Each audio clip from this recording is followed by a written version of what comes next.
Hey everybody, this is Middle-Aged Nerd Seek Genre. I'm Cody. Welcome back to the channel.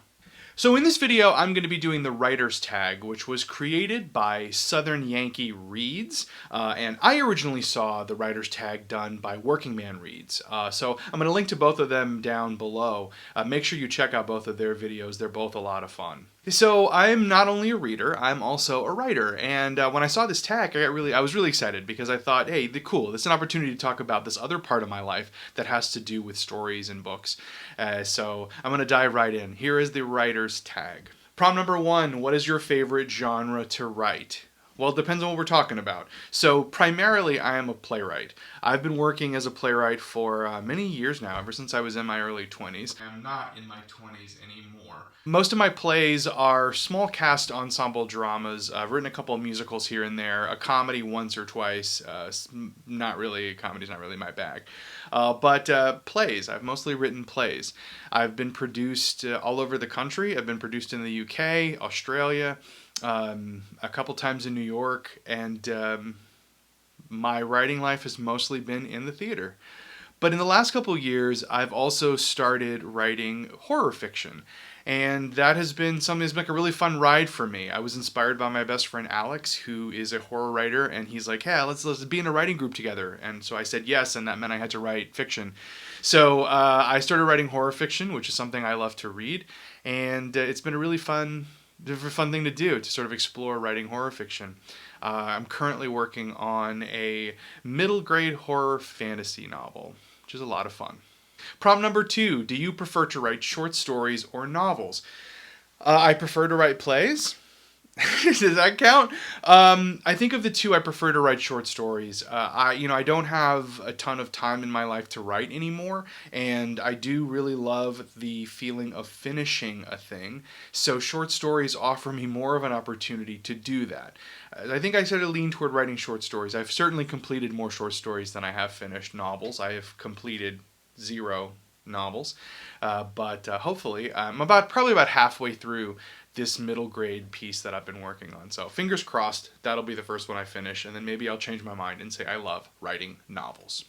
Prompt number 3, who inspired you to write? So I always wrote.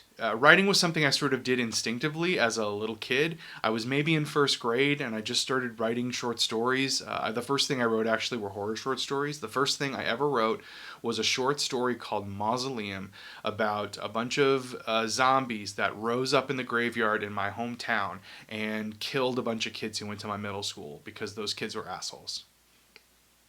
Good short story. The person who really made writing something that was more than just a thing I did for fun was my 5th grade teacher, Miss Gail James.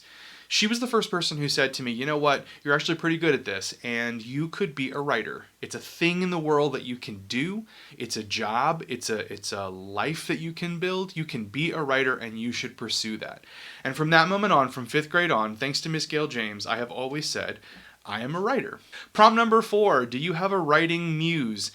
I'm generally inspired by things that are happening to me or things that I'm thinking about, things that I'm experiencing, not necessarily one thing that I go back to.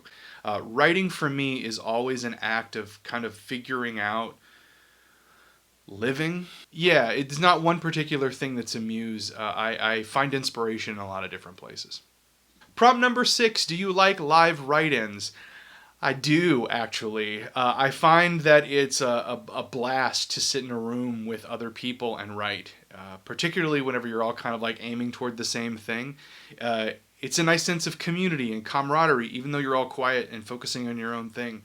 There is a bookstore, which unfortunately closed during the pandemic, called That Bookstore in Middletown, which is not very far from me, that I used to go on Saturdays with my friend John, and we would go and do write-ins on Saturday mornings. I loved it. It was cool to hang out with my friend, who I think is an awesome dude, and it was fun to work on things with a bunch of other people who were, chasing their stories just like I was. So, yeah, I do. I really like live write-ins quite a bit. Number 7, do you write your first draft on paper or computer? Totally computer. My stupid hand cannot keep up with my brain, and it's much easier for me to type things out. I dump everything into a Word document or a Google Doc, and What I like about doing things on the computer instead of like transferring it over, when it's on the computer, it's much easier for me to sort of edit and move things around, add a thing, pull a thing, copy and paste, move a scene, move some text. It's more flexible in the editing process to me than having it down on paper, and my hand wears out because I don't know, old and weak, I suppose, maybe. Number 8, are you a pantser, plotter, or a plantser? I am 100% a pantser. I don't plan anything ever. Almost every play that I've written, I began without really knowing anything about it. Just, I had this idea and I started writing the scenes and out comes the play. And hopefully I get to the end and it all makes sense and it works together. There is something to me that's, I don't want to get too cornball-y, but there's something really magical to me about the writing process, that creative part where you're just letting things fall out of your brain and let it tumble down onto the page. So I don't like to plan very much. I want to see where the characters take me, and I want to see where the story takes me. I want to go on the ride with them. And I often talk about my characters as sort of having voices that I listen to. They say surprising things and do surprising things and will reveal secrets that I didn't know they had. So I get, in that writing process, I almost get to be the audience that will eventually see the play. I get to see the story for the first time. So I don't plan. I want to see what happens. So I'm absolutely a pantser. This was a lot of fun. I really had a great time doing this tag. I want to challenge my friend Madison Reads to do this. I would love to hear what they have to say about this tag. So Madison, you're up, friend. You're next. If you like what's going on here on my channel, please like, subscribe, and click the bell. Do the things you need to do that you do on the YouTubes to see what my next video is. And I'll see you next time. Thanks.